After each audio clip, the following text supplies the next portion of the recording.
ملاؤں کا اگر پیٹ بھرے تو دین فروشی بھی جائز ہے، جس کے بارے میں قرآن کہہ رہا ہے ان اجریہ الا علی اللہ، کہ حبیب مکرم آپ فرما دیجئے کہ میں نے جو بھی خدمات دین کے راستے میں انجام دی ہیں اس کی کوئی اجرت تم سے نہیں چاہیے، میری اجرت اللہ کے ذمے۔ لیکن ملاؤں کو اگر اپنا پیٹ بھرنا ہو، پورا قرآن بھول جاتا ہے، پیٹ حرام سے چلے کہ حلال سے، فتوے کی دوات اور قلم تو اپنے باپ کے پاس ہے، جس طرح کا چاہیں گے فتویٰ لکھیں گے، ایسا نہیں چلتا۔ اگر پیٹ چلے تو حرام کو بھی حلال کر لو، اور اگر پیٹ نہ چلے تو حلال کو بھی حرام کہہ دو۔ نہیں، یہ بہت بڑی جرأت اور جسارت کی بات ہے۔ کسی چیز کو حرام کہنا اور حرام کرنا یہ کس کا کام ہے اصالتاً؟ یہ اللہ اور اس کے اذن سے رسول اللہ کا کام ہے، یہ کسی ملا کا کام نہیں ہے۔ اگر قرآن یا حدیث میں کسی عمل کی حرمت کی بنیاد موجود نہیں ہے تو یاد رکھیے کہ اس سے بڑی بے باکی اور جرم کوئی اور نہیں ہو سکتا کہ آپ کسی حلال اور مباح اور مستحب بلکہ سنت کام کو آپ حرام کہیں۔ اور اگر یہ مانتے ہو کہ یہ مختلفی مسئلہ ہے تو پھر دنیا کو اور عوام کو بتاؤ کہ یہاں دونوں طرح کی دلیلیں موجود ہیں۔ عوام پر ایک سمت مت تھوپو۔ انشاءاللہ آئندہ ہفتے سے رب نے توفیق دی تو ان احادیث کا بالترتیب ذکر کریں گے تفصیل کے ساتھ، جس میں خود رسول اللہ نے سنا ہے۔ کیا سنا ہے؟ ساز سنا ہے۔ کہاں سنا ہے؟ مسجد میں۔ کس مسجد میں؟ مسجد نبوی میں سنا ہے۔ دین ملا کا نہیں ہے، دین رسول اللہ کا ہے، دین اللہ کا ہے۔ ہزاروں بھی اگر ایک طرف کھڑے ہو جائیں نا تو رسول اللہ کا ایک فرمان ان کے ہزاروں پر بھاری، قرآن کی ایک آیت ان کے ہزاروں پر بھاری۔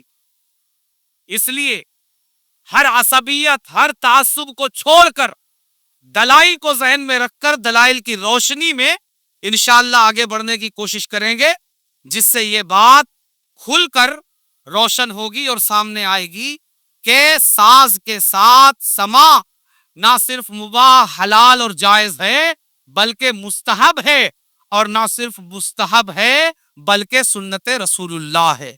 اللہ تبارک و تعالی ان دلائل کو ہمیں اپنے دل و دماغ میں جما لینے اور اس کی روشنی میں منزل تک پہنچنے کی توفیق عطا فرمائے۔ وما علینا الا البلاغ۔